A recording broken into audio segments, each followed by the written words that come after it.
Hi Ajith. Fashion മേളകളും fashion show ഒക്കെ സംഘടിപ്പിക്കുന്നതിനിടയിൽ ഇങ്ങനെയുള്ള ഒരുപാട് കാര്യങ്ങൾ അജിത്ത് കണ്ടു കാണും.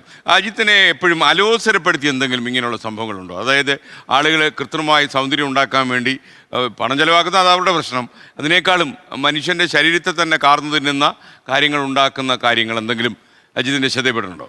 സാർ, ഇന്നത്തെ കാലഘട്ടത്തിൽ ഇതൊരു ട്രെൻഡായിട്ട് മാറിക്കൊണ്ടിരിക്കുകയാണ്. ഓക്കെ. ഇപ്പം ഞങ്ങളുടെ ഈ പേജന്റ് ചെയ്യുമ്പോൾ തന്നെ ഇതിൻ്റെ അകത്ത് നല്ല സൗന്ദര്യമുള്ള കുട്ടികൾ തന്നെ സൗന്ദര്യം കൂട്ടാൻ വേണ്ടിയിട്ട് ഈ ലിപ്പ് സർജറി ഒക്കെ ചെയ്ത് ഇങ്ങനെ ഏതൊക്കെയാ വലിയ അപകടകരമായി തോന്നിയത്? സർജറി എന്ന് പറയുന്ന ഒരു ട്രെൻഡായി മാറിക്കൊണ്ടിരിക്കുകയാണ്. ആൾക്കാർക്ക് പൈസ നോക്കുന്നില്ല, ഒന്നും നോക്കുന്നില്ല, അവരെങ്ങനെയും പൈസയൊക്കെ സംഘടിപ്പിച്ചു. ഇപ്പം എനിക്ക് പരിചയമുള്ള ഒരാൾ ബാങ്ക് ലോൺ വരെ എടുത്ത് സർജറി ചെയ്തിട്ടുള്ള കാലഘട്ടം ഇരിക്കുന്നതാണ്. അങ്ങനെയുള്ളൊരു ഇതിനോട് ഞാൻ യോജിക്കുന്നില്ല. നമുക്ക് എന്താണോ വേണ്ടത് അതങ്ങനെ തന്നെ പോണം എന്നാണ്. ഈ ഇങ്ങനെ സൗന്ദര്യം വർദ്ധിപ്പിക്കാൻ പോയിട്ട് അപകടത്തിൽ പെട്ടുപോയ കക്ഷികളായാലും ഉണ്ടോ അത്യാഹിതം സംഭവിച്ചൊരു?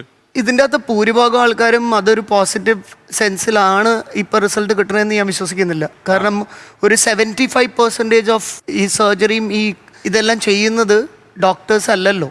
ഇപ്പൊ പല ആൾക്കാരും ഡോക്ടർ അറിയപ്പെടുന്ന ആൾക്കാരാണല്ലോ ചെയ്യുന്നത്.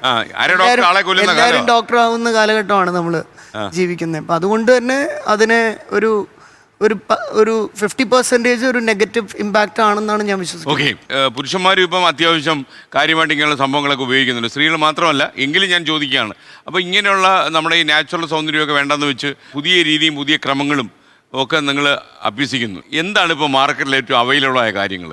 വളരെ അപ്ഡേറ്റ് ആയിക്കൊണ്ടിരിക്കുന്ന ഒരു കാലഘട്ടത്തിലാണ് നമ്മളെല്ലാവരും ഉള്ളത്. അപ്പം എല്ലാവരും ഈ കാലത്തിനൊപ്പം സഞ്ചരിക്കാൻ ആഗ്രഹിക്കുന്നു, അല്ലെങ്കിൽ അതേപോലെ ആയിത്തീരാൻ വേണ്ടി ശ്രമിക്കുന്ന ഒരു കൂട്ടം ആൾക്കാരുടെ ഇടയിലാണ് നമ്മളെല്ലാവരും ഇന്ന് ജീവിക്കുന്നത്. അപ്പം പലരെയും കണ്ട ആൾക്കാർ ഇൻഫ്ലുവൻസ്ഡ് ആയിട്ടാണ് ഇങ്ങനെയുള്ള പല കെണികളിലും ചെന്ന് പെടുന്നതെന്നാണ് എൻ്റെ ഒരു വിശ്വാസം.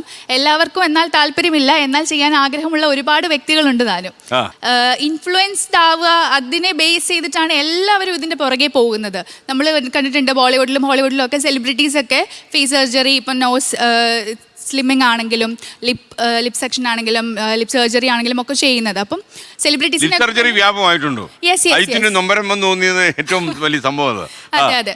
അപ്പൊ കുറച്ചുകൂടെ ബോർഡ് ലിപ്സ് ഒക്കെ വേണം എന്നൊക്കെ ഇംപ്ലാന്റുകളൊക്കെ വന്നിട്ടുണ്ടല്ലോ. യെസ് യെസ്, ഒരുപാട് ഇംപ്ലാന്റ്സ് വരുന്നുണ്ട്. എല്ലാവരും അത് ഓപ്റ്റ് ചെയ്യുന്നില്ല എങ്കിൽ പോലും ഞാൻ പറഞ്ഞതുപോലെ നമ്മളുടെ സിറ്റി ഡെവലപ്ഡ് ആവുകയാണ്, നമ്മളുടെ ആൾക്കാർ ഡെവലപ്ഡ് ആണ്. അപ്പോൾ എല്ലാവരിലേക്കും ഈ ഒരു ഇൻഫ്ലുവൻസ് വരാൻ വളരെയധികം ചാൻസസ് കൂടുതലാണ്. ഇപ്പോൾ ഇനി ഒരു 5 വർഷം 10 വർഷം കഴിയുമ്പം ഇവിടെ ഇരിക്കുന്ന പലരിലും അതൊന്നും ചെയ്തുകൂടാ എന്നില്ല. ഈ പുറകിലിരിക്കുന്ന ഓഡിയൻസ് ആണെങ്കിലും ആരാണെങ്കിലും അത് ചെയ്തുകൂടാന്നില്ല. കാരണം അത്രയും ഒരു ഡെവലപ്ഡ് ആവുന്ന അല്ലെങ്കിൽ ഇൻഫ്ലുവൻസ്ഡ് ആവുന്ന ഒരു സമയത്താണ്, കാലഘട്ടത്തിലേക്കാണ് നമ്മൾ കടന്നു പോയിക്കൊണ്ടിരിക്കുന്നത്.